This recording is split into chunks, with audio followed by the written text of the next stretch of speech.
Olá, estou começando aqui mais uma edição do nosso painel regional Debates. Você acompanha, confere com a gente, sempre de segunda a sexta, a partir da 1h30 da tarde. Personalidades da nossa região metropolitana e do Brasil que passam aqui pelas nossas bancadas e junto com você debatem e discutem sempre os temas que estão na pauta, os temas do dia a dia, para o crescimento, para o desenvolvimento e as dúvidas que a gente tira aqui com você que vive, que mora na região metropolitana. E claro, também os temas importantes a nível nacional, né? Não se fala em outra coisa no país, não é, de norte a sul, de leste a oeste.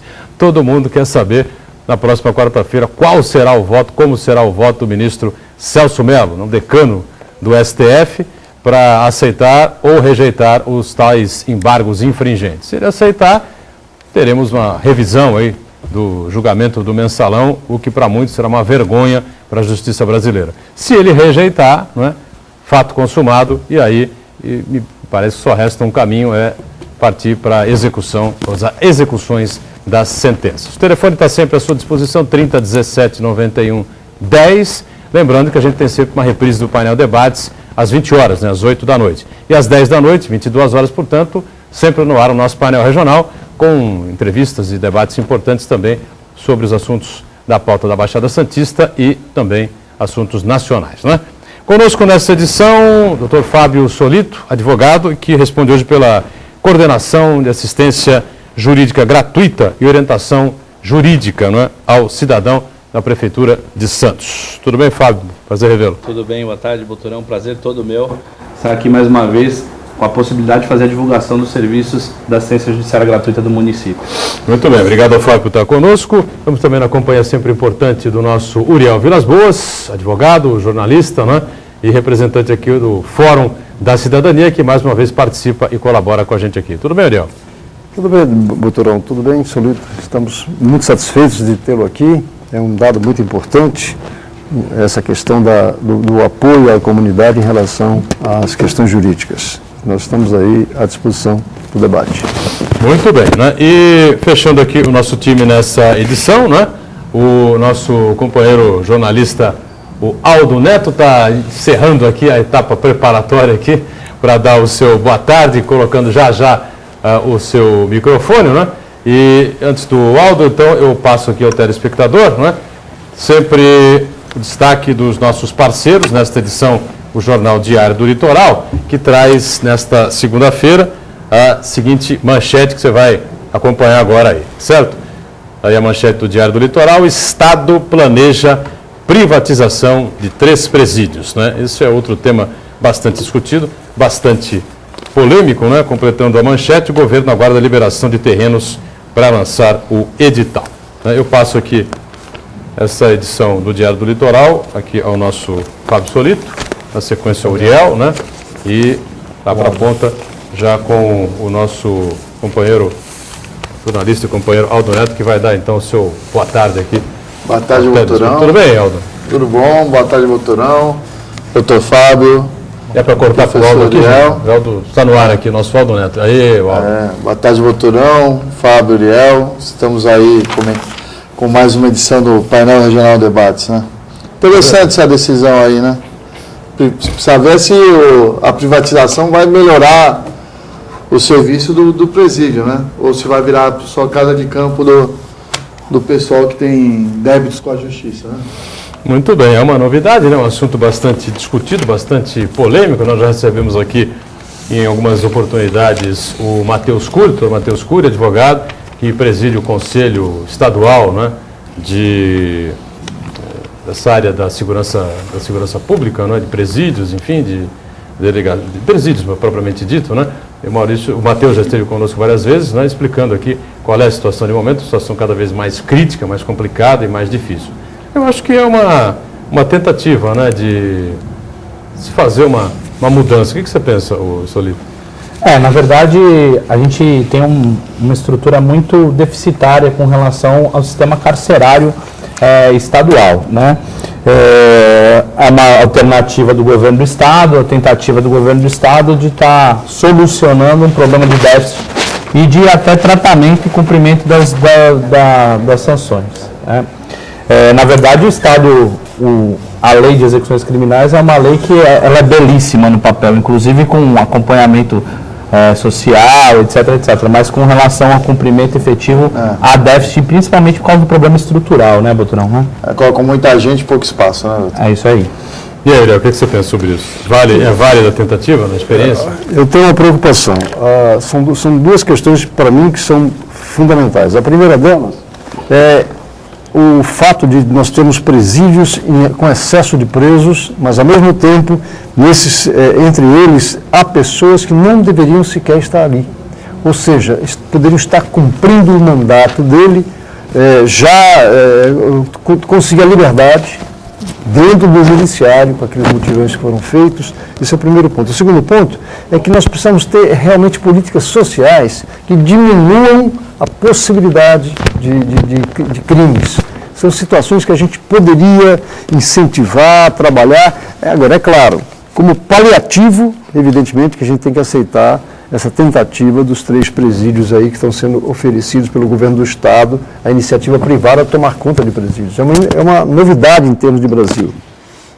Muito bem. Lembrando sempre o nosso telefone, o contato habitual com a gente aqui no Painel Debates, 3017 9110, ligue para cá, envie a sua pergunta, o seu comentário, emita a sua opinião a respeito dos temas importantes que estão em destaque, que estão em debate nesta edição, tá certo? Lembrando sempre que você pode compartilhar com a gente também pelo Facebook, facebook.com/painel regional e acompanhar online, né, em tempo real, aquilo que está sendo discutido e debatido aqui no programa diariamente, através do site da nossa TV Santa Cecília, o Santa Portal. Você clica lá no ícone Painel Regional e acompanha em tempo real, como eu disse, né, tudo que está sendo debatido aqui.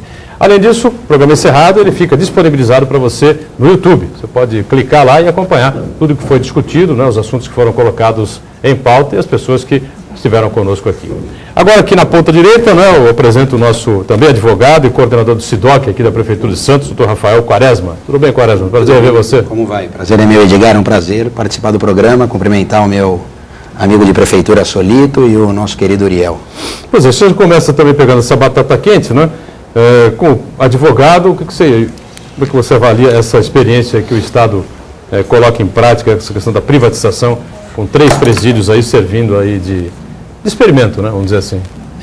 Bom, como medida piloto, talvez seja interessante para nós avaliarmos uma possível e futura redução de custos, né? Porque esse serviço que o Estado presta, essa administração que o Estado faz, ela é muito onerosa para os cofres públicos. Agora, confesso que eu tenho um pouco de receio em relação à estrutura do Estado e o aparato para permitir que a iniciativa privada faça isso, né? Nós temos em algumas outras situações essa delegação por parte do Estado que nem sempre rende bons frutos, não é? Aliás, recentemente tivemos lógico, não com essa magnitude, mas uma permissão aos cartórios, os tabelionatos extrajudiciais, para que eles celebrem acordos, inclusive muito do que nós lá no SIDOC fazemos. E confesso que não sei se essa é uma boa prática, não era o Estado diretamente, mas o Tribunal de Justiça incentivando essa possibilidade de acordos extrajudiciais. Então, é inequívoco, né? Inegável que alguns temas, alguns assuntos e algumas atividades, alguns serviços devem ser mesmo prestados pelo Estado e nem sempre a privatização significa que seja algo favorável ou algo benéfico à população. Muito bem, a gente tem vários temas aqui para discutir, para colocar em debate com relação ao SIDOC, né? O Centro de Informação e Orientação, Centro de Informação, Defesa e Orientação ao Consumidor, aqui com o Quaresma, né? E também com a Coordenadoria de Assistência Jurídica Gratuita aqui com o nosso Fábio Solito. Mas como eu disse na abertura, né? Você tem um tema, um assunto aí que não sai da pauta, né? Está todo mundo esperando, uma grande expectativa, parece uma final de Copa do Mundo, que será o voto, né, do ministro Celso de Mello, o decano, né, do STF, do Superior Tribunal Federal, que vai desempatar, né? Há agora um empate em 5 votos a 5, né, para aceitação ou não, né, dos tais recursos infringentes, né, embargos infringentes, né, e que na verdade são recursos, né, mais recursos que os advogados de defesa dos réus acabam impetrando junto ao STF e que podem causar uma revisão de todo o julgamento anterior do processo do mensalão, que para muita gente é uma vergonha, né, uma humilhação à justiça brasileira, enfim, né. Vamos saber rapidamente aqui, 3 advogados que evidentemente estão antenados com todas essas questões, o que eles acham, né? O que vai ser que vai ser dito, o que vai ser votado pelo ministro. Né? Não aquilo que você... Eu digo o que você acha, né, a respeito dessa situação e o que você acha que o ministro vai dizer, Tema polêmico, doutorão, tema polêmico, na verdade, processualmente, né, o ministro Celso deve, tudo leva a crer que ele vote pelo acolhimento dos embargos infringentes e se faça uma reavaliação do julgamento. É importante frisar que a admissibilidade do recurso não significa que eles não vão ser apenados, significa que o STF vai reavaliar o caso de cada um dos acusados. Essa é a tendência pela fala do próprio ministro Celso, do nosso decano. Agora, com relação à questão de opinião pessoal, aí eu ouso aqui ficar com possivelmente os 5 votos vencidos. Na verdade, existe uma controvérsia, aparentemente, dentro do âmbito processual, o recurso dos embargos infringentes aparentemente é cabível mesmo, só que acredito que a gente tem um princípio que a gente fala que é o princípio finalístico do julgamento. Qual é o objetivo do processo? É dar solução ao conflito de interesse, dar solução à lide. E nesse aspecto específico, é que entendo que com a revalorização das penas, das sanções, da culpabilidade de cada um dos acusados, nós estaremos, na verdade, sepulcrando o voto de alguns ministros do STF que, por força da compulsoriedade, terem alcançado a idade de 70 anos, se aposentaram. Né? E eu não vejo, dentro de um sistema de justiça, como um voto de um ministro do STF pode, eventualmente, ter um valor, uma valoração maior do que aqueles que já se manifestaram sobre o caso. Essa é para mim, a grande curiosidade que vamos ver se não foi muito abordada pelos votos que entendem admissíveis os embargos infringentes, mas essa é a grande questão aí, o grande mote, a grande discussão, por isso da divergência do próprio processo. Basicamente, acredito que o ministro Celso, então, admita o embargo infringente, mas pessoalmente, em que pese a posição processual, acredito que dentro do sistema de justiça não deveria ser recebido o recurso. Muito bem. O que você pensa, Uriel, sobre esse tema? O ministro vai acatar os embargos infringentes ou vai dar o voto favorável para a não acatação? Eu acredito que ele vai repetir o que já fez lá no início do processo. Ele foi a favor dos embargos infringentes e, nesse caso, não está se discutindo uma questão política ou partidária, está se discutindo a questão jurídica. E juridicamente, como diz o doutor Solito, o embargo é cabível. E eu tenho certeza também, em outro aspecto, nós estaremos discutindo praticamente nesse processo tão somente o tempo de duração das penas. Porque eu não acredito que os acusados serão absolvidos nesse julgamento dos embargos infringentes. E diante disso, a gente tem que valorizar o judiciário, ainda mais em se tratando do Supremo Tribunal Federal, e há detalhes que a gente precisa ponderar também.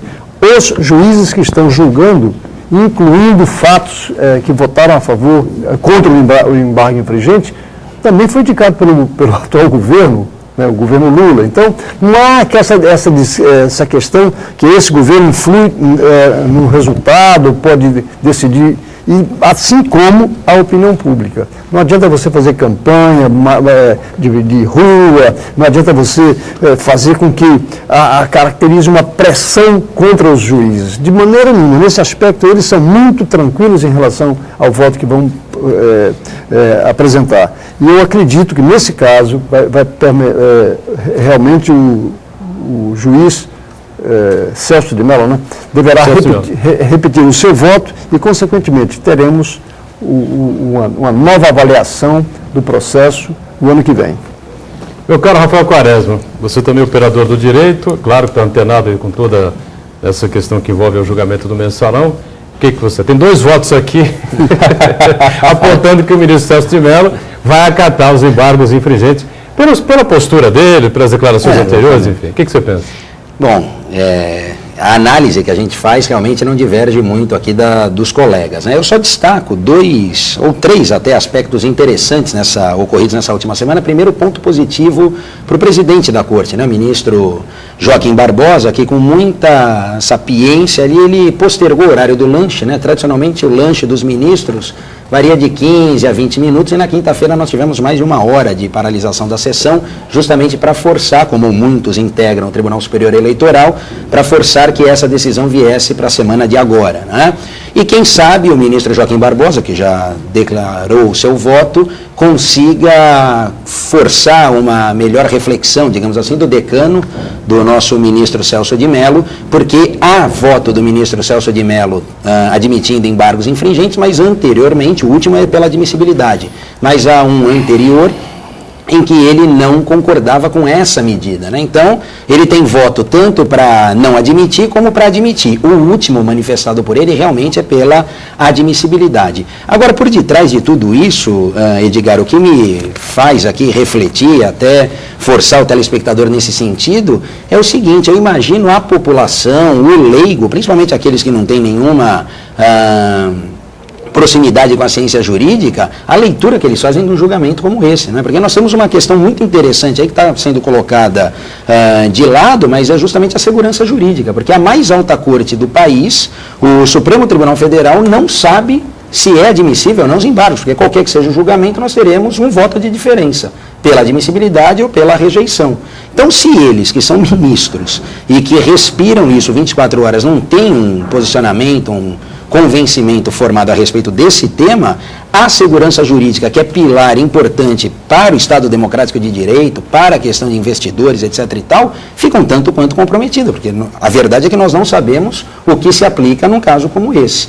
Então, a leitura que se faz de uma decisão, e eventualmente o que virá aí na quarta-feira na sessão com o voto do nosso ministro Celso de Mello, é que nem eles sabem verdadeiramente o que deve nortear o processo do qual eles estão encarregados de julgar. E isso é muito preocupante. Eu tenho uma dúvida jurídica, Boturão. Cabe embargos infringentes sobre a decisão de embargos infringentes, já que ela não é... Ainda tem isso, não, porque... Sobre a decisão de embargos infringentes, já que ela não é unânime. E vai começar justamente embargos de declaração, a coisa vai longe. O Procurador-Geral da República. O Procurador-Geral da República, para que se mantenha o julgamento anterior. Não sei, né? Mas aí quem vai voltar? Os próprios... aí que vai começar, porque vai admitir... Mas eu tenho 6 a 5 contra. Nós vamos... acho que a grande celeuma é porque o tribunal é um tribunal de origem. Mas então ele, como ele é que a gente chama de tribunal de origem, como ele é o que recebe efetivamente o processo, você não tem por exemplo, normalmente o cidadão comum, quando ele é processado criminalmente, ele é processado em primeira instância, a justiça estadual, se houver necessidade, ele tem recursos no Tribunal de Justiça, etc, etc. No caso, como a Constituição determina que o STF é o tribunal de origem, fica essa discussão, o duplo grau de jurisdição, não duplo grau de jurisdição, vai recorrer para quem? E dá essa embaralhada processual, na verdade, porque o tribunal nunca se deparou, né, que foi destacado inclusive na última sessão, nunca se deparou com a avaliação dos embargos infringentes quando o processo tem origem no próprio STF. Que essa é a questão. Mas é preciso também destacar outras questões. Todo processo na Justiça, ainda mais quando chega ao Supremo Tribunal Federal, é uma tramitação burocrática, demorada, e que no Brasil é assim, em todas as áreas, trabalhista, civil, criminal, previdenciária, todas as áreas são assim. E isso é uma curiosidade quando a gente tem o costume de falar assim, porque o povo não acredita, porque a população está revoltada, e a gente sabe que não é isso.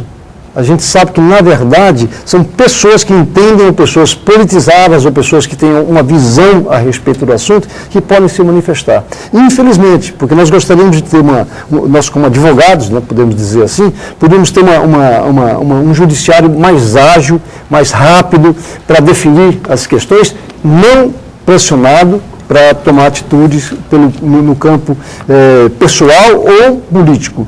Mas numa situação como essa, realmente a tendência, se aceita os embargos infringentes, começar lá para o ano que vem. E muitas pessoas vão dizer isso. Está vendo? A gente já esperava. Ia ser assim mesmo. A pizza saiu do forno. Não é?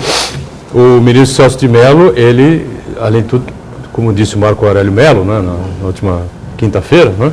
Isso. Marco Aurélio Mello disse claramente, né? Acima de tudo, né, o exercício do direito passa pelo bom senso. Né? O julgamento foi feito, né? Eles foram condenados, as sentenças estão dadas. Né? O povo quer justiça, meu Deus do céu. Alguém tem dúvida que houve processo do mensalão no Congresso Nacional? Botrão, só para curiosidade, o povo foi às ruas, né, podemos usar essa expressão, e fora Collor. Collor foi cassado. Qual foi a decisão tomada pelo Supremo Tribunal Federal em relação ao Collor? Absolvição. Absolvição. E não se comenta, não se fala nisto. Ele voltou novamente à vida política, hoje é senador. Então são situações que a gente tem que avaliar. Na verdade, ele teve 8 anos de suspensão de direitos políticos. Direitos políticos apenas. Sim, mas que é decorrente do próprio processo de impeachment. Claro, mas não se tratou da questão de dizer o seguinte, ele foi cassado porque roubou, porque fez isso, porque fez aquilo. Não é? Então são situações que a gente tem que avaliar sob o prisma jurídico, e que juridicamente se cabem os embargos infringentes e a tendência é que eles sejam aceitos. Muito bem. Então o Quaresma, o voto é o mesmo, né? A minha opinião pessoal, né? A minha opinião pessoal é para que os embargos aí não tivessem cabimento, mas analisando tecnicamente me parece sim que a opção do ministro será essa, embora digo aqui que ele tem como se posicionar contrariamente, mas estou junto aqui, não abrir divergência não no seu programa, viu, Patrão? Estamos em 3-0 aqui. 3-0, 3-1, porque eu na sexta-feira disse que o ministro Celso Mello ia rever essa posição durante essa semana, e acreditava que ele fosse não acataria os embargos infringentes. Vamos ver o que vai acontecer, né? Se tem um choque aí de bom senso, como foi proposto pelo colega Marco Aurélio Mello, que tem 23 anos, né, de STF contra 24 do Celso de Mello. Antes do intervalo, sempre uma mensagem importante da Prefeitura de Santos para você. Moradores da Zona Noroeste ganharam um novo espaço de lazer e cultura. A Prefeitura entregou o Centro Cultural à Zona Noroeste, que fica na Avenida Afonso Schmidt, lá no Estradão. O equipamento passa a contar com Biblioteca Silvério Fontes, cursos e sala de cinema também. Estão previstos espaços para a criação do Museu do Carnaval Santista, além de oficinas culturais. Foram investidos quase 8 milhões de reais na construção do prédio, quadras e novas iluminações. No complexo inaugurado, alunos do programa Escola Total das escolas Esmeraldo Tarquínio, Fernando Costa, Maria de Lourdes Borges Bernay, Leonardo Nunes e Pedro Crescente terão atividades esportivas, artísticas, além de orientação pedagógica. Moradores poderão utilizar o Centro Cultural para a prática do Tai Chi Chuan, da dança flamenca e recreativa, alongamento, ginástica geriátrica, vôlei adaptado à terceira idade, basquete e tênis. Há também um local para divulgação do programa Santos Novos Tempos e uma base da Guarda Municipal. O local ainda abrigará a sala de cinema Toninho Dantas, uma homenagem ao nosso produtor cultural santista que faleceu em 2010. No Carnaval, o imóvel de 3.000 metros quadrados vai se transformar em camarotes e setores de apoio aos desfiles, enquanto as 9 quadras de esportes com alambrados removíveis darão lugar às arquibancadas para o desfile carnavalesco do ano que vem. Agora o break, a gente volta já já com o painel Debates. Muito bem, estamos retomando aqui o nosso painel Regional Debates, com prazer conversando aqui com o Fábio Solito, doutor Fábio Solito, advogado e hoje coordenador de assistência jurídica gratuita e orientação jurídica ao cidadão da Prefeitura de Santos. O nome é comprido, né? Pomposo. Cadoge. Né? Fica mais fácil. Como ele tem esse doc lá, a gente fala Cadoge. Cadoge, verdade. Uriel Vilas Boas aqui na sequência e lá completando a nossa equipe dessa edição do Painel Debates, o Rafael Quaresma, coordenador do SIDOC. Lembrando que esses dois órgãos, né, o CADOGE, é isso? O CADOGE e o SIDOC, estão absolutamente ligados, né, debaixo do guarda-chuva, né, da Secretaria de Defesa da Cidadania, não é, Quaresma? É isso? É isso mesmo. Pertencemos à Secretaria Municipal de Defesa da Cidadania. E tem aqui do Marcelo Del Bosco, né, o secretário. Marcelo Del Bosco é o secretário, né? Muito bem. Operação Couvert, o que é isso, Quaresma? Interessante, né? Temos uma lei estadual de 2007, se não me falha a memória, e que obriga os estabelecimentos, na verdade, a discriminarem no cardápio quais são os itens que compõem o couvert, qual é o custo disso, e isso tem que ser previamente avisado ao consumidor. Então, na semana retrasada, nós fizemos essa operação, a primeira no ano, junto com a regional do PROCON aqui de Santos, porque a Fundação PROCON em São Paulo tem regionais instaladas por todo o estado, e aqui em Santos a competência da regional é para todo o litoral de São Paulo, desde do Vale do Ribeira até o litoral norte. Então, aqui em Santos, como tem o SIDOC, a gente divide bastante atividades com eles, mas nessa fizemos em conjunto. E aí vistoriamos, fiscalizamos, visitamos, na verdade, 10 estabelecimentos aqui em Santos. O PROCON, a regional do PROCON, visitou estabelecimentos também em Praia Grande, Guarujá, salvo engano, Bertioga. E aqui nos 10 estabelecimentos visitados, nós encontramos apenas um deles com irregularidade, na verdade, sem discriminar quais eram os itens que compunham o couvert. Então, é uma medida de orientação para o consumidor, mas também para o fornecedor, a fim de que ele se adeque a essa exigência da lei. Não é? Então, fizemos ali na Orla Praiana, pegamos desde o canal 1 até o canal 6 e visitamos os estabelecimentos acompanhados dos fiscais do PROCON e do SIDOC. Bom, lembrando que o couvert, na verdade, o couvert não é obrigado, é opcional, né? Exatamente. Qualquer restaurante que a pessoa vai frequentar. Aliás, né? Se trouxerem sem solicitação, ele se equipara aí a uma cortesia, não é? Então, isso também é necessário explicar e esclarecer, porque se o consumidor não solicitar e o comerciante, por livre e espontânea vontade, oferecer, deixar na mesa, isso não pode ser posteriormente cobrado do consumidor. É nesse sentido também a conscientização. Agora, esse tipo de caso ainda não chegou ao SIDOC, né? Ou já teve alguma... Do couvert, não. Pontualmente, em relação a essa reclamação, não. É que nós aproveitamos, Edgar, e aí já fazemos uma vistoria. Lógico, a gente então verifica se tem, por exemplo, o cardápio na entrada do estabelecimento, se tem exemplar do Código de Defesa do Consumidor. É uma medida, inclusive, que pode ser feita também com a Secretaria de Vigilância Sanitária, lá com o pessoal da Vigilância Sanitária, da Secretaria de Saúde, para verificar, inclusive, outras áreas que nós, enquanto órgão de defesa do consumidor, não temos acesso, mas é essa a intenção. A gente aproveita e verifica tudo, se a forma de pagamento está clara, não é? Porque o comerciante não é obrigado a aceitar cheque, não é obrigado a aceitar cartão, então é importante, já que os usos e costumes tendem a levar o consumidor a imaginar que essa prática é aceita pelo comerciante, ver se ele também deixa isso em local visível. Não aceitamos cartões, não aceitamos cheques, só o dinheiro tem curso forçado. Não aceitamos cartões, não aceitamos cheques de ninguém. Não é Exatamente, sem qualquer tipo de discriminação. Discriminação não pode. Isso é livre-arbítrio do fornecedor. Ele, de fato, não é obrigado a aceitar nem cheque, nem cartão, débito ou crédito, nem as bandeiras, mas se o fizer, ele não pode criar uma distinção, porque isso seria uma discriminação. Não é? Então, ou eu aceito cheque ou eu não aceito cheque. A partir do momento que eu aceito, eu não individualizo ou não condiciono a aceitação desse cheque. Só aceitamos cheque especial 5 estrelas do Banco do Brasil. Isso não pode. Não, isso é considerado prática abusiva, fere o 39 lá do CDC. Mas é uma situação interessante, porque se trata de oferecer um produto para que alguém compre. Consequentemente, a sua colocação leva a algumas situações interessantes. Em primeiro lugar, normalmente os estabelecimentos que têm couvert, que têm esse tipo de atendimento, de certo nível. Não é Sim. Qualquer estabelecimento, embora sem discriminação. Também tem estabelecimentos menores. Mas quem vai até ali, em tese, deveria saber do seu direito. Em tese, deveria saber a quem procurar, em primeiro lugar. Em segundo lugar, o comerciante que tomar essas atitudes drásticas, não aceito isso, não aceito. Se ele não tiver habilidade na colocação, vai perder um cliente. Com certeza. E o curioso é que não é apenas aquele cliente, não. Aquele cliente vai comentar com outras pessoas o atendimento que recebeu. Porque quando nós estamos discutindo um produto que eu preciso comprar, eu só tenho ali para comprar, às vezes você pode até encontrar o comerciante impondo determinadas condições. Mas nesse caso não deixa de ser interessante e é uma forma de estabelecer até um relacionamento entre cliente e consumidor para que crie-se uma amistosidade estimulando a frequência nesses estabelecimentos.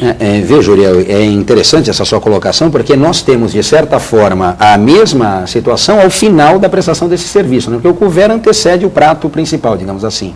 E quando vem a conta, também não há aquela obrigatoriedade do cliente, consumidor, em pagar os 10% do garçom. Aquilo é algo opcional. Alguns alertam o consumidor disso, não incluem, ou deixam lá um carimbo já padronizado, dizendo que o a remuneração pelo serviço é opcional, mas muitos já fazem essa inclusão sem que avise o consumidor que aquilo não é um valor devido por ele, né? Todo o consumo feito por ele, obviamente, que é devido, mas os 10% são opcionais e devem efetivamente ser pago quando ele se sente bem atendido, quando o serviço foi prestado a contento. Então, essa realmente é a intenção, é a ideia. Muito bem.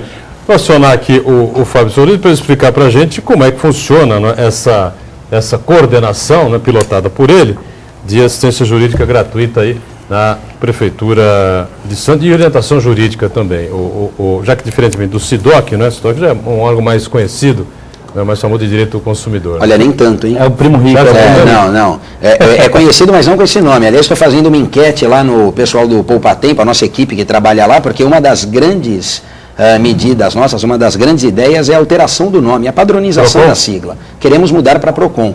E desde o início de setembro, todas as pessoas, todos os munícipes, consumidores que vão ao Poupa Tempo, ao final do atendimento, recebem lá uma cartilha para preencher e dizer para a gente realmente se conhece SIDOC, se conhece PROCON, e até agora, infelizmente, não peguei um que diga que conhece o SIDOC, o nome SIDOC, porque todos nos tratam como PROCON. Então essa é a ideia, inclusive para sensibilizar os nossos vereadores, a fim de que eles vistam a camisa, a ideia. Essa alteração? Tem que passar, e tem um projeto de lei lá já pendente, foi retirado agora de pauta, mas nós vamos insistir nessa medida justamente... Projeto que é do Executivo? Projeto do Legislativo, um vereador que fez a propositura, acho que é do Douglas Gonçalves, o vereador Banha também patrocina a ideia, parece que precisa realmente da iniciativa do Executivo. O Executivo nessa está com a gente. Então vamos tecnicamente mostrar esses documentos através de números, porque infelizmente a ideia que se tem aí, quando a gente fala do SIDOC e CADOG, nesse ponto estamos falando das mesmas siglas, né? Não, realmente grego, então. Não sabem. A CADOG, então, menos ainda, né, Uriel? A gente tem feito um trabalho, na verdade, a CADOG, como é que ela funciona? Nós mantemos um serviço muito similar ao da Defensoria Pública Estadual, né? Eu falo sempre, sem desmerecer a Defensoria Pública, que o nosso diferencial é que o nosso atendimento é realizado 100% por advogados, né? Diferente do que acontece na Defensoria, que muitas vezes são estagiários. Nosso serviço lá na CADOG é realizado um atendimento, uma orientação jurídica, num primeiro momento pelos advogados, que identificando a necessidade de ajuizamento de demanda, eles fazem uma avaliação, existe lá um questionário, todo um formulário, para fazer a identificação se esse munícipe de Santos, se ele é hipossuficiente, que a gente fala, renda familiar inferior a 3 ou 4 salários mínimos, dependendo da situação, e na verdade esse advogado vai fazer um encaminhamento desse munícipe para um advogado, como se fosse um advogado particular, porque a gente mantém um convênio com a OAB de Santos, a subseção de Santos, né, onde os advogados se inscrevem, né, e vão recebendo essas nomeações para ir tocarem os processos dos munícipes em condição de hipossuficiência. Esse é o trabalho de atendimento. Nós conseguimos aí no primeiro semestre, com divulgação e com 2 projetos desenvolvidos tanto pela Prefeitura Municipal como pela Secretaria de Defesa e Cidadania,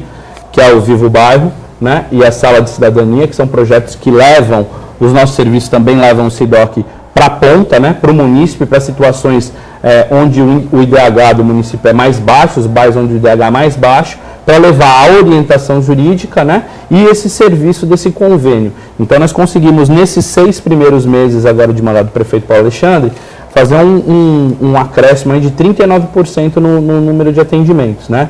Esse ano a gente eu brinco que eu estou informação fidedigna, né? A gente já ultrapassou o número de atendimentos. No mês passado nós ultrapassamos o número de atendimentos realizados pela CADOG no ano de 2012.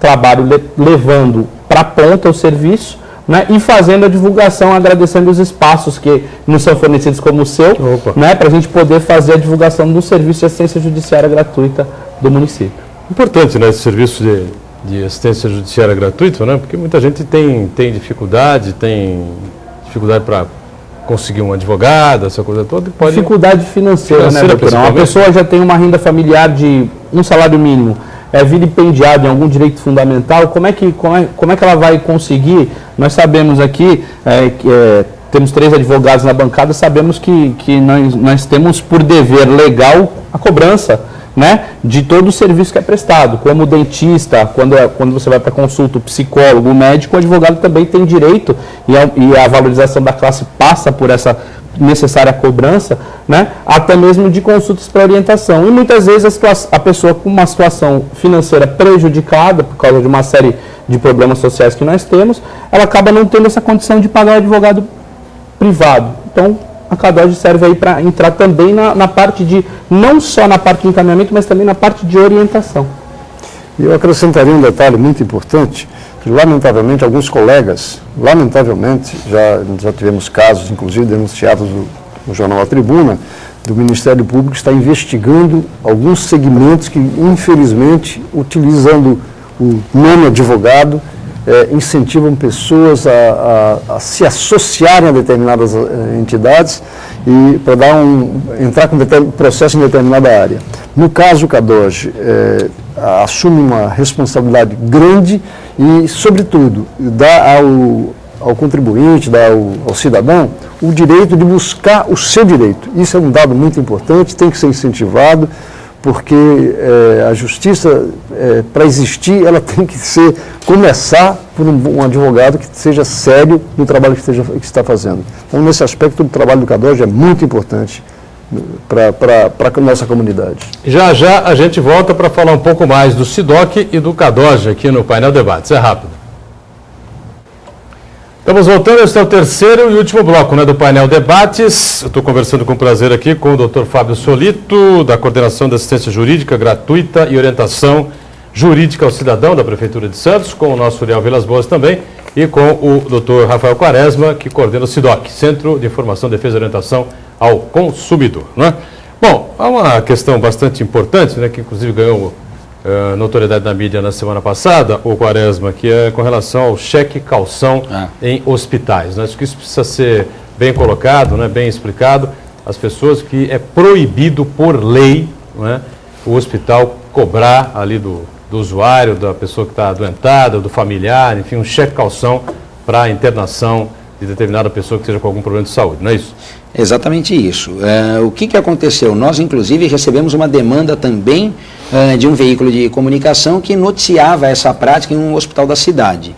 Então, cientes dessa possível irregularidade, eu com 2 fiscais, a Miriam e o Gilberto, né, comparecemos ao referido hospital para tentar contato com a paciente, que naquele momento estava em procedimento, estava conseguindo realizar a operação, e já na impossibilidade de falar com ela, com algum familiar, e o único familiar que a acompanhava havia também deixado o hospital. Então, para evitar uma sobreposição de etapas e talvez até já se partir para alguma medida mais no sentido de penalizar até o hospital, aproveitamos para ver como é que estava isso com relação aos demais hospitais. Então, diagnosticar realmente o problema, e aí resolvemos na semana passada, isso já vinha com mais de um mês, não é? Resolvemos na semana passada convocar os representantes dos hospitais e tivemos uma adesão excelente de 7 convocados, apenas um hospital não enviou representante, todos os demais participaram, estiveram lá na sede do SIDOC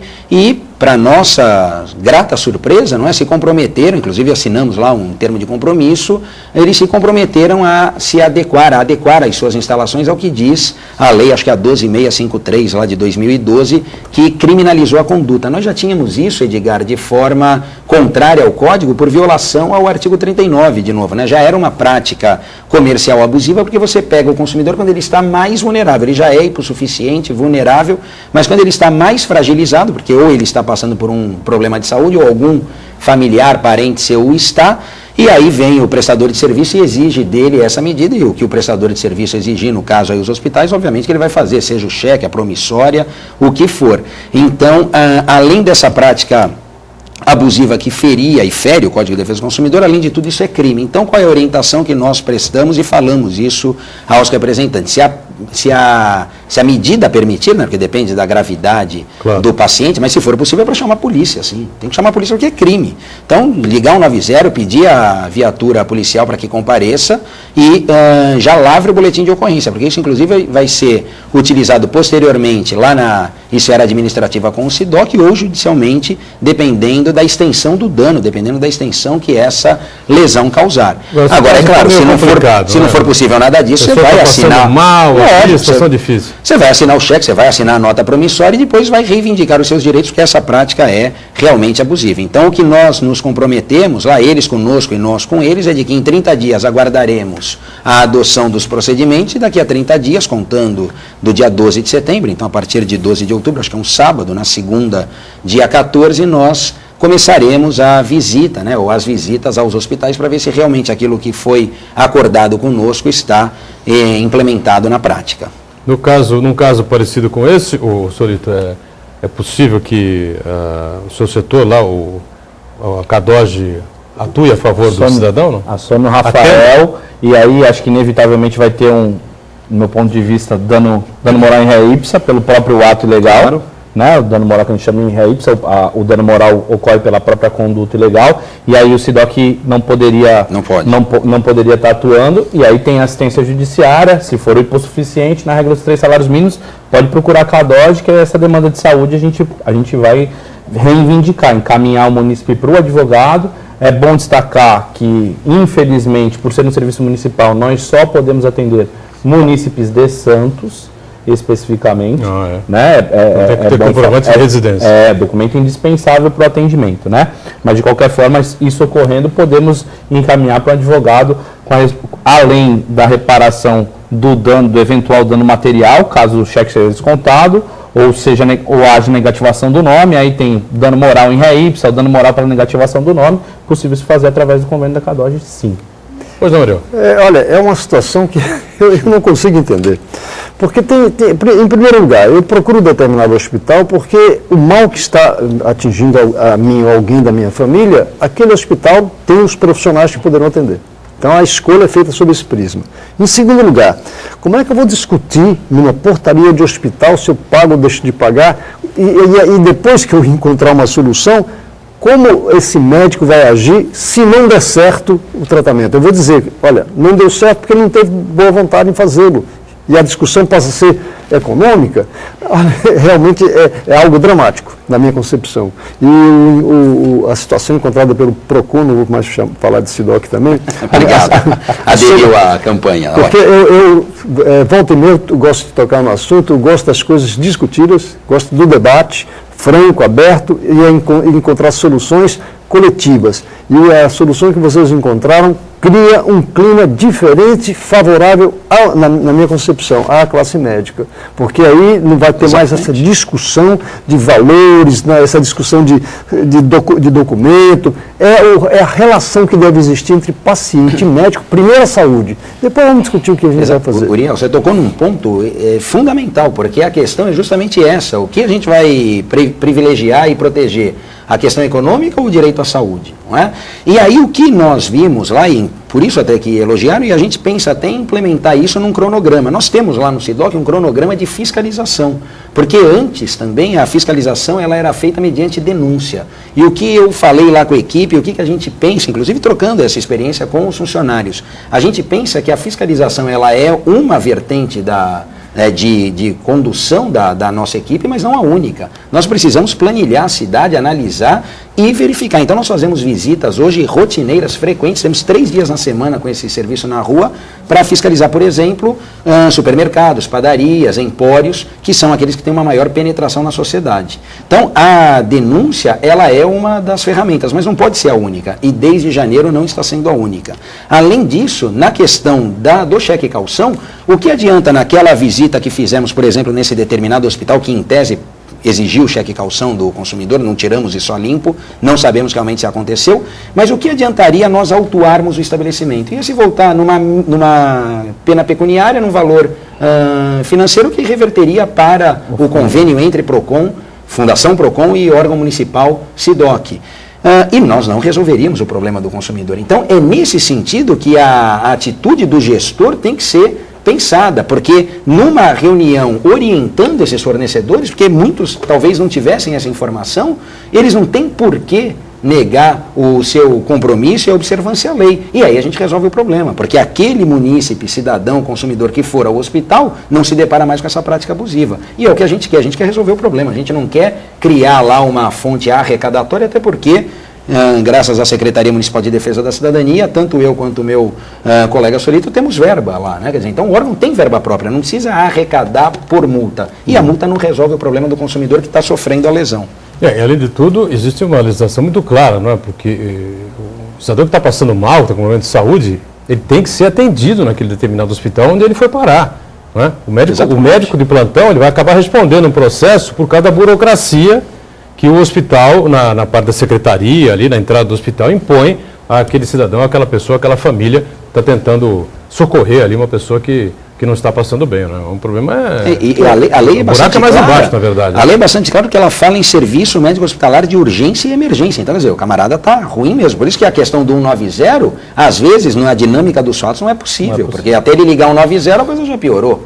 Então, é serviço de urgência e emergência. Ninguém aqui defende calote para o hospital, que o hospital não tem que receber, até porque o hospital presta um serviço como outro qualquer, mediante remuneração. O hospital não é, em regra, filantrópico. Então, isso também foi muito debatido, muito tratado com os representantes e, obviamente, que entendemos e compreendemos a postura deles. Agora, em relação ao serviço de urgência e emergência, vamos ter atenção ao que diz a lei. Basicamente isso. Alexandre Boldrin entra em contato com a gente sobre a privatização dos presídios. Vai valer a pena? Pergunta ele. Se houvesse leis mais severas, não haveria menos crimes? Por que é tão difícil mudar o Código Penal? Bom, vocês são dois operadores do direito, mas ninguém aqui, nenhum de vocês aqui, atua na área criminal, né? O Código Penal é de 1940 e qualquer coisa, né? 40. Tem lá alguns detalhes lá, né? Passa por sucessivas, acaba pontuando os projetos de lei, eles pontuam determinadas temáticas, né? Temos algumas alterações no Código Penal aí, é um decreto-lei. E, olha, a privatização, voltando no tema aí da privatização, eu estava aqui pensando, essa parceria público-privada que o Estado vai formar aí através da lei de PPP, ela tem uma conotação também de desoneração dos cofres com relação a funcionários, né? Porque uma vez que o presídio é público, não é público, é privado, certamente os funcionários que vão trabalhar não serão do Estado. Né? Vamos ver como é que vai ser os moldes dessa licitação de PPP aí, porque é importante estar acompanhando isso também. Vejam bem, quando se trata de presídio público, lá se coloca cabem 10 pessoas, eles colocam 50. No caso aqui, eu não tenho dúvida, vai ter uma limitação estabelecida pelo quem assinar o convênio, a concessão, consequentemente não é isso que vai ser a solução. Além do que, o custo que será cobrado, aí eu fico preocupado também, porque quando a iniciativa privada resolver fazer a economia, ou fazer o lucro, né? O lucro, consequentemente, os profissionais não serão os mesmos que serão utilizados pela iniciativa pública. Eu tenho muita preocupação em relação a isso e continuo acreditando que não basta pura e simplesmente legislação penal mais agressiva, mais firme. O que é preciso, sim, é um programa preventivo em relação à criminalidade, programas sociais. E aí, quando o Boturão fez a menção ao trabalho da Prefeitura lá na Zona Noroeste, criando o Antônio... Como é que chama? Antônio Dantas, a sala de cultura. Isso estimula a cultura, consequentemente você tende a buscar forma de diminuir a criminalidade. Para mim não é a solução essa questão de privatização. Maneco do Jockey Clube, convidados. Políticos ou político, quando é ladrão, não vai para a cadeia comum? Questionamento, né? O Lula, por exemplo, se um dia for condenado, vai à cela comum ou cela especial? Essa é uma dúvida que muita gente tem, né? O Lula nem processado está, eu acho. Né? Específica da área penal, mas vou me atrever.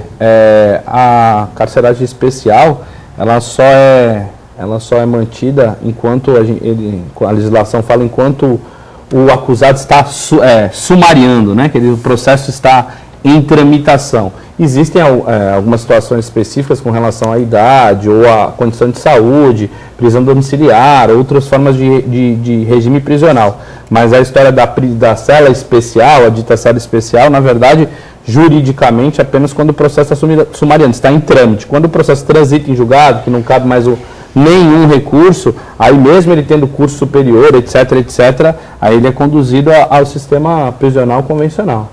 Perfeito.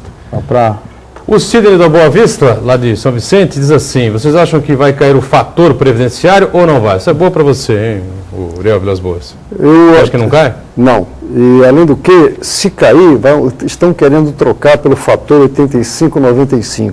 Se você não estabelecer uma regra que garanta o emprego do menos jovem, a situação não vai favorecê-lo de jeito nenhum, porque o fator previdenciário, a grande crítica, é a redução do valor da aposentadoria. O trabalhador que tem mais de 50 anos de idade, só para citar um exemplo, se ele não tiver um emprego garantido até a época da aposentadoria, a redução vai se dar do mesmo jeito. Então não basta pura e simplesmente tirar o fator previdenciário. É preciso criar mecanismos que garantam o emprego até ele se aposentar.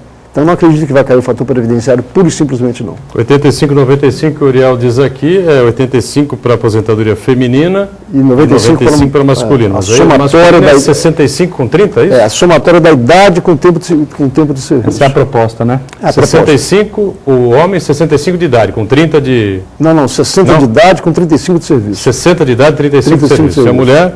55 com 35 do mesmo jeito. Sistema previdenciário similar ao sistema europeu, né? Sistema europeu. Exige tempo de contribuição mais idade. O que a gente tem hoje de sistema previdenciário aqui no país é um sistema previdenciário exclusivo, né? E um regime de capitalização misturado com... virou, depois da 9876 que cria o fator previdenciário, a lei 9876 de 99, virou uma bagunça. É, uma deturpação. Oswaldo de Guarujá diz assim: estabelecimento que tem a bandeira de cartão pode determinar se recebe o crédito ou o débito, ou é obrigado a aceitar os dois? Não, e aí, Quaresma? Pode determinar. Pode determinar, né? Pode determinar. Ele tem, por exemplo, Visa, Cielo, enfim, e ele especifica qual é a modalidade ali. Né? Então ele pode habilitar crédito e débito, até porque o crédito fará com que ele receba 30 ou 40 dias depois da prestação daquele serviço ou da venda daquele produto. Ele não está obrigado a aceitar crédito porque aceita débito e nem o oposto. Agora, aproveitando a dúvida do telespectador, é importante verificar se o estabelecimento não condiciona a utilização do pagamento através de cartão a um limite mínimo, não é um valor mínimo, que é uma prática abusiva também, fiscalizada por nós, e não é permitido. Então, eu só aceito o cartão se gastar mais de 10, de 15 ou de 20 reais. Isso não pode, ainda que ele dê contravale, share, enfim, algum documento lá permitindo a utilização numa outra data, não. Se ele aceita o cartão, pode ser para R$1, para R$2, enfim, não tem valor mínimo. Muito bem. E com a resposta do Rafael Quaresma, a gente vai fechando aqui mais uma edição do nosso painel Debates, tá certo? Quero agradecer muito aqui ao Fábio Solito, que é o coordenador da assistência jurídica gratuita e orientação jurídica ao cidadão da Prefeitura de Santos. Obrigado, sucesso lá, viu? Obrigado, Boturão. Solito, volto sempre aqui. Obrigado pelo convite e honrado de participar da bancada mais uma vez. Muito obrigado pelo espaço da divulgação. Quaresma, obrigado também e sucesso lá na coordenação do SIDOC, né? Eu que agradeço a audiência do programa e dizer que os serviços estão à disposição e que é para a população nos procurar. Então, vá ao Poupa Tempo, use o Disque Consumidor, são ferramentas que colocamos justamente para a população fazer valer os seus direitos. Prazer. Valeu, Uriel. Obrigado também por mais uma, viu? Obrigado. Foi muito importante. Gostei demais do debate hoje.